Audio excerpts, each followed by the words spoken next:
नमस्कार दोस्तों, मैं रविंद्र वाजपेयी जनमत के इस संस्करण में आपका स्वागत करता हूं।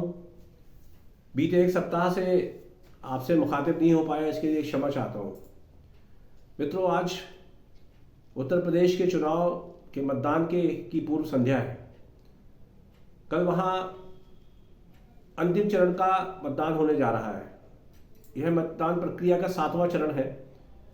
कल शाम से 6:30 बजे के बाद, जैसा कि निर्वाचन आयोग का निर्देश है, विभिन्न सर्वेक्षण एजेंसियां जो है अपने एग्जिट पोल के साथ हम सबके सामने आएंगी और मतदान करके निकलते हुए मतदाता का क्या रुख है वो हम सबको बताएंगी। लेकिन इसके पूर्व जो चुनाव के 6 चरण बीते, उनमें हमने देखा कि विभिन्न प्रकार के मुद्दे जो है हमारे सामने आए।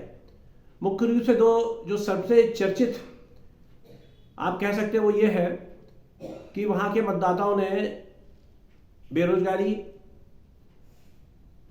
आवारा पशु, महंगाई, कानून व्यवस्था के साथ साथ जो विकास है इसके ऊपर अपना मतदान किया है। किंतु जैसा कि हम सभी जानते हैं कि बिहार और उत्तर प्रदेश, यहाँ जब भी चुनाव होते हैं तो इनमें दो बहुत प्रमुख बातें हमारे सामने आती हैं जो बीते अनेक दशकों से हम देखते आ रहे हैं, और वो ये है MY फैक्टर। हम में से बहुत जो राजनीति में रुचि रखते हैं उस MY का अर्थ समझते हैं मुस्लिम यादव।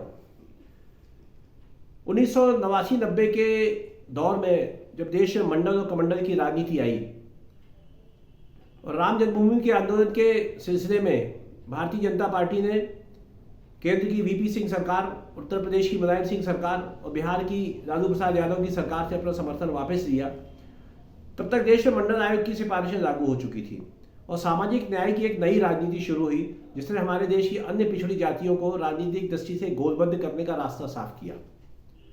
राजनीतिक गोलबंदी जाति के आधार पर पहले भी होती थी, किंतु अन्य पिछड़ी जातियां जिन्हें वो OBC कहते हैं, उनके भीतर एक नया नेतृत्व देश में उभरा, विशेष रूप से उत्तर भारत में, और धीरे धीरे यह हवा पूरे देश में फैल गई।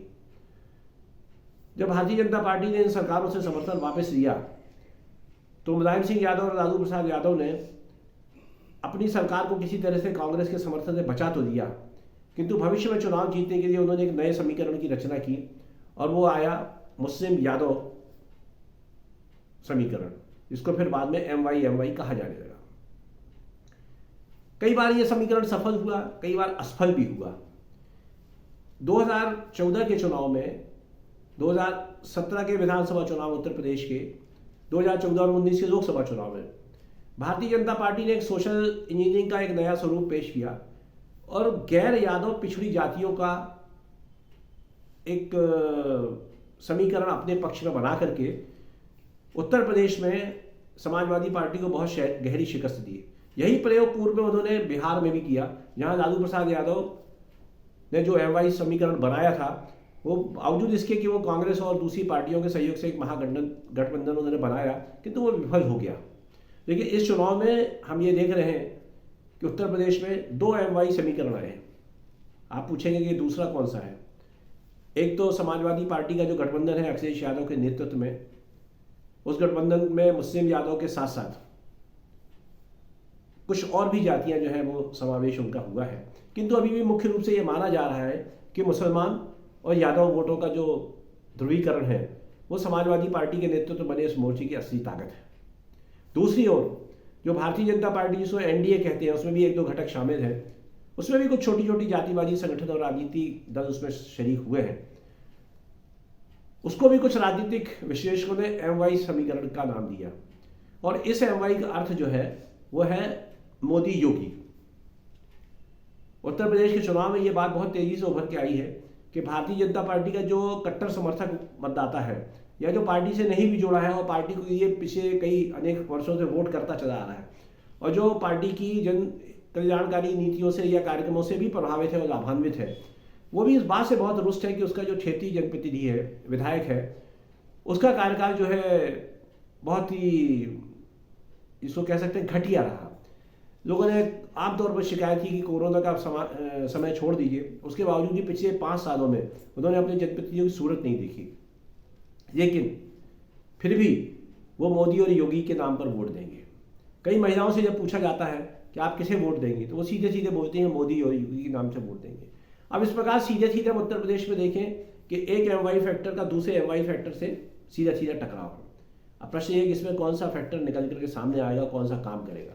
लेकिन इसमें जो सबसे अच्छी बात सामने आई है, बेरोजगारी महंगाई का मुद्दा हम देखते हैं 1947 से क्षमा करें हमेशा उठता रहा है, किंतु इस चुनाव में ये जिस तेजी से उभरा है, लेकिन उसके साथ साथ विकास और कानून व्यवस्था और महिलाओं की सुरक्षा, ये मुद्दे भी बहुत तेजी से उभर के आए हैं। और पहली बार ये देखा गया कि महिलाओं ने इस मुद्दे पर बहुत खुलकर के अपने विचार चुनाव सर्वेक्षण करने वालों के समक्ष व्यक्त किए हैं।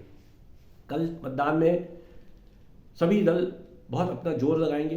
ये मतदान का अंतिम चरण है और ये भी कहने में कोई संकोच नहीं है कि जो मतदान फरवरी में शुरू हुआ था प्रक्रिया पहले चरण के साथ पश्चिमी उत्तर प्रदेश में, वो पूर्वांचल में आते आते जो है कुछ थकी सी लगती है। पार्टियों के मुद्दे जो हैं वो धूमिल हो जाते हैं। हालांकि वो पूरा जोर लगाती हैं। नरेंद्र मोदी ने भी वहाँ बनारस में बहुत बड़ा रोड शो किया, अखिलेश यादव ने भी उसके बाद बहुत बड़ा रोड शो किया, बड़ी बड़ी सभाएं हो रही हैं। और अंतिम चरण को जीतने के लिए, जो कि अभी तक ये स्पष्ट नहीं हो सका है कि पिछले 6 चरणों में कौन सा गठबंधन जो है वो बहुमत के करीब पहुंचा या उसने बहुमत प्राप्त कर लिया है, ये तो अभी एग्जिट पोल के नतीजों के बाद इसके कुछ संकेत हमको मिलेंगे। किंतु एक बात बहुत स्पष्ट है कि चुनाव का इतनी लंबी प्रक्रिया जो है न केवल राजनीतिक दलों को थका देती है, अपितु जो मतदाता होता है, जनता होती है, वो भी थक जाती है। उसका एक कारण है कि वही मुद्दे रोज रोज हम सुनते हैं। चूंकि अब संचार क्रांति का युग है, तो जो मुद्दे हमने पहले चरण में सुना, प्रधानमंत्री जी की सभा सुनी या अखिलेश यादव की सुनी या बाकी नेताओं की सुनी, वही मुद्दे हम दूसरे देखते हैं पड़ोसी जिलों के। आजकल सोशल मीडिया के जमाने से तो हर घटना का लाइव कवरेज होने लगा है। तो चुनाव आयोग को, राजनीतिक दलों को भी चूंकि कानून व्यवस्था की स्थिति होती है और सुरक्षा प्रबंध के कारण से चुनाव आयोग को लंबी प्रक्रिया करनी पड़ती है। उत्तर प्रदेश बड़ा राज्य है, वहाँ 403 विधानसभा क्षेत्र है। ऐसे में चुनाव प्रक्रिया में ये सुधार भी हमको करना ही पड़ेगा भविष्य में कि चुनाव प्रक्रिया को हम धीमा मतलब छोटा करें, जिससे कि जो मुद्दे हैं वो आखिरी तक जो है वो जीवंत बने रहें और मतदाता भी जो है नेताओं से, राजनीतिक दलों से ऊबे ना। आज के लिए बस इतना ही। कल शाम को एग्जिट पोल के बाद फिर मैं आपसे मिलूंगा। बहुत बहुत धन्यवाद। नमस्कार।